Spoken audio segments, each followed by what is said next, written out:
Sarah from Sarah Loves to Sew. Welcome back to my YouTube channel and tutorial. So this month's project for my sewing members is this lovely sewing caddy. So I made these because I was toing back and fro with all my sewing kit to the theatre, and I thought I really need a little sewing caddy for when I'm doing costumes again. So I have got all these little pockets that you can keep little handy things in, such as spare thread or anything else that you really need. So you can change the size of the pockets to suit your needs. So I've got a thin one for a fabric pen and then a wider one for other bits and bobs. So let's get making.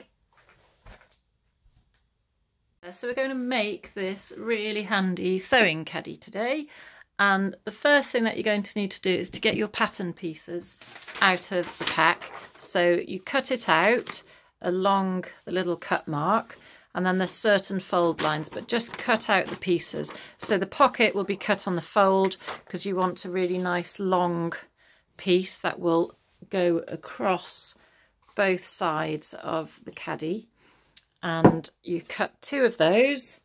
Then you want to cut out the lining and the outer fabric, two of those. So the pattern piece is of the pieces folded, cut on the fold so that when you open it out you've got the full width of it. And the wadding is on the inside, the fold line. So I've just, where's my pattern piece gone? Just fold it up around and cut like you would fabric. Just clip the curves about a centimetre and a half to just fold that over, and that will give you the size of the wadding, which is just slightly smaller, if I show you, than the others. So that just fits within there like that, and then going to press that onto the lining.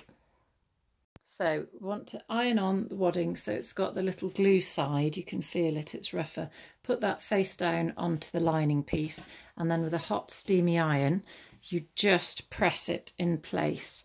So you can do that by turning it over and flip. So you'll have this centimetre all the way around, about a centimetre all the way around the edge. So do that with both of the lining pieces and the wadding.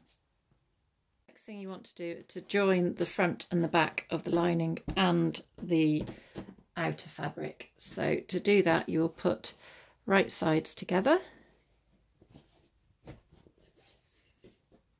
and line it up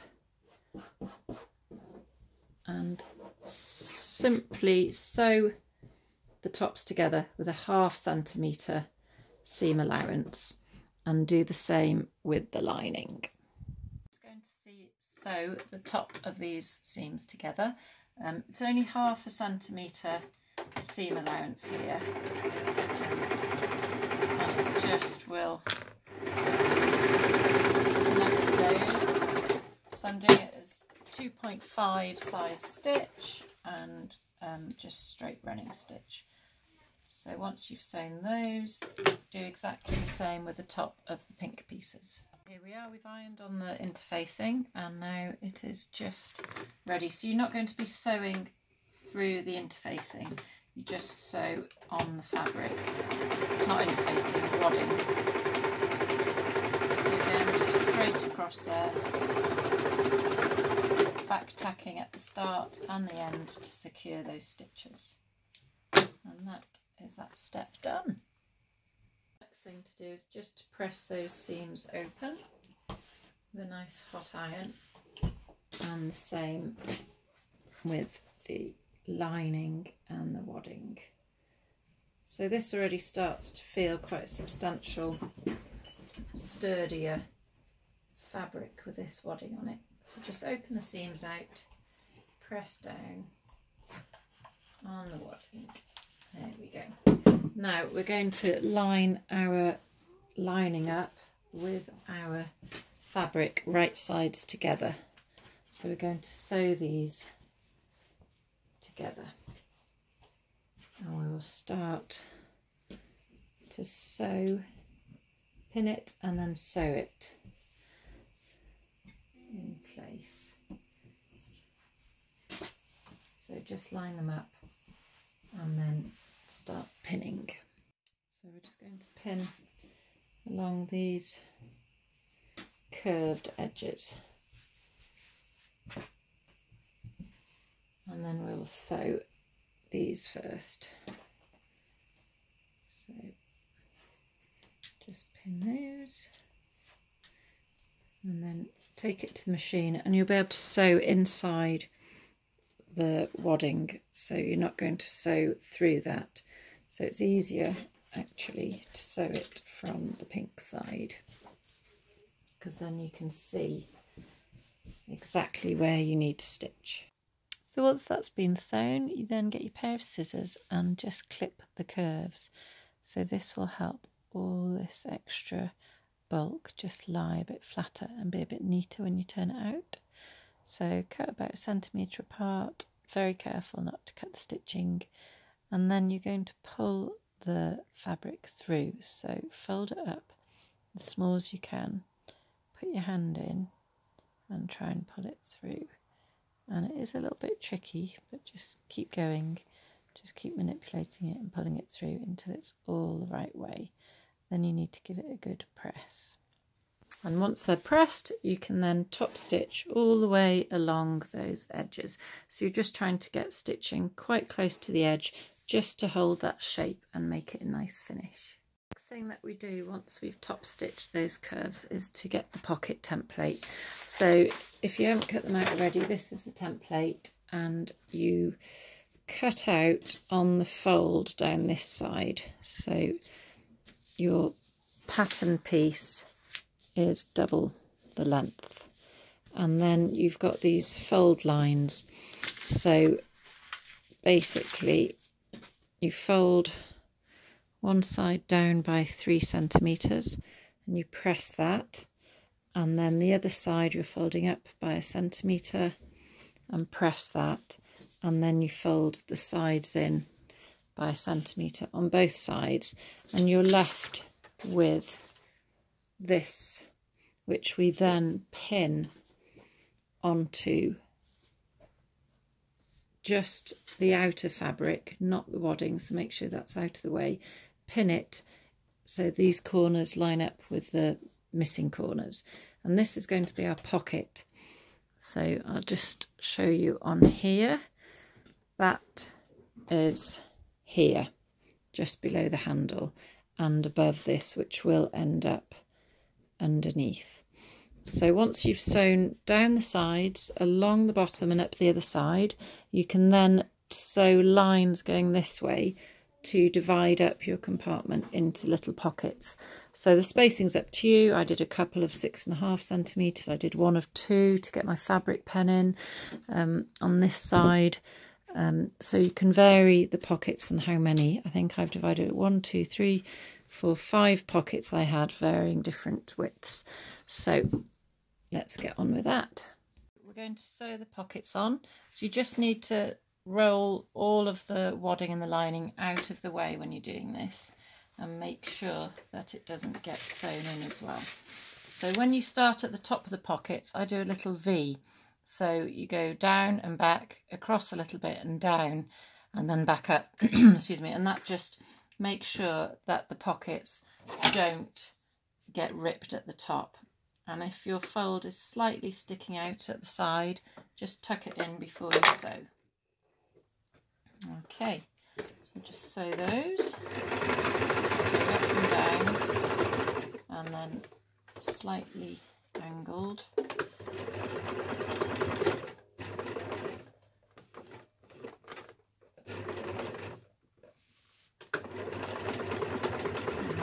Extra stitch there, just make sure, extra line, just make sure that it doesn't get caught. And we're sewing quite close to the edge of the pocket without, as close as we can basically, without missing it.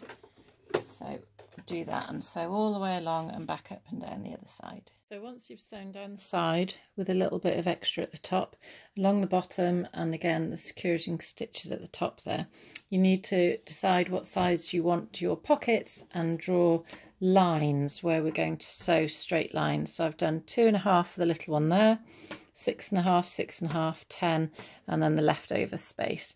So you just, whatever you're going to put in the pockets, decide on the sizes and then measure top and bottom, draw a line, and then we're going to take that to the sewing machine. So you're going to be sewing through the pocket and the outer fabric only. Let's go and do that. So once you've done that, next thing to do is to fold it so that the lining pieces are together and the outer pieces are together. Line them up, pin it, and then we're going to sew down the sides of both. We're not going to sew in these bits, don't do that, but we will sew along the bottom edge. On the lining you're going to leave a gap to get your hand in and then carry on, and we will sew along the bottom there. So it's sides, top there and bottom, but with a gap. Once you've sewn the two sides and the ends, leaving the gap in the lining, the next thing to do is to box the corners. So this is the corners that we haven't sewn up. Pull them out and then line them up. So open up the seams, make those nice and flat.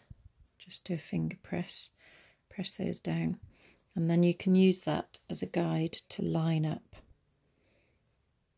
And then you pin that in place. And then once you squeeze the corners together, you get this nice line that you can sew along. So just pin that and sew, and then you do that for all 3 others that are left as well. So you're just going to sew just on that side of the interfacing a straight line. Once you've boxed all the corners out, the next thing to do is to do the actual turning around, or the bagging out.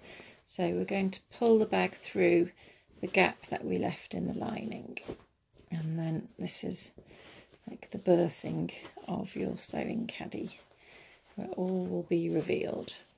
So it's a little bit tricky, so you just have to keep on pulling, and then once you get it the right way, you then just need to shape it and sew up that little gap so everything is through. Keep the outer fabric away from the lining. Once you're sewing it, just push out those corners whilst you've got a chance to get your hand in. So this is quite a fiddly sort of job. If you push them out when your hand's in, then you will be able to shape the bag better. Okay, so with all the corners pushed out, just grab the gap, pull it together, and then you're going to sew that closed. So just sew a line on the machine, or if you want to be super neat, you can do it by hand, if you've got neat hand sewing, that is. But I'm just going to trim that little thread off and then sew it on the machine, and that will be your bag made. So I'm just going to pin that so it's neater.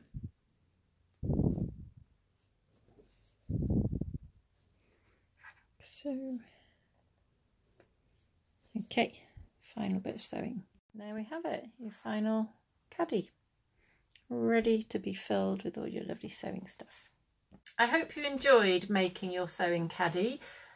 There are plenty more sewing kits on my website still available, so if you visit www.sarahlovestosew.com, you can pick the project that you want and you get everything that you need in the kit.